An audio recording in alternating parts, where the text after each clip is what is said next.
నేను ఈరోజు చెప్పే కార్యక్రమం 2వ తారీఖున మాత్రం ఎట్టి పరిస్థితుల్లో అటు రామర్పాడు హైవేకి కానీ, బెన్ సర్కిల్ కానీ, వారధి వైపు కానీ, ఎంజీ రోడ్డుకి కానీ, మన కంట్రోల్ రూమ్ వైపు కానీ, ప్రకాశం బ్యారేజ్ వైపు కానీ ఎవరు కూడా దయచేసి పనులు పెట్టుకోవద్దు, అటువైపు సర్వీస్ చేయొద్దు. ఇంటర్నల్ రోడ్లో చేసుకోండి.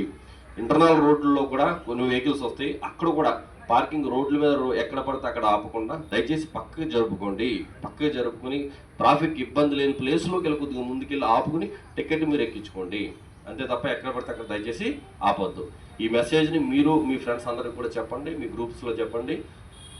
మేమేదో ఫైన్ వేసేస్తామని కాదు, మీకంటూ మీకు ఒక సెల్ఫ్ డిసిప్లిన్ ఉండాలి. ఆ డిసిప్లిన్ ఉంటే సిటీ అంతా ఓవరాల్గా డిసిప్లిన్ ఉంటుంది. అంతా ఓవరాల్ సిటీ అంతా కూడా మన కంట్రోల్లో ఉంటుంది, ట్రాఫిక్ ఇబ్బంది లేకుండా. దయచేసి దానికి సహకరిస్తారని కోరడం నిమిత్తం ప్రత్యేకంగా పిలవడం జరిగింది. కొంతమందిని ఆపి తీసుకొచ్చినట్టున్నారు యూనిఫామ్ లేని వాళ్ళందరికీ. యూనిఫామ్ కూడా అందరూ కూడా దయచేసి వేసుకోండి.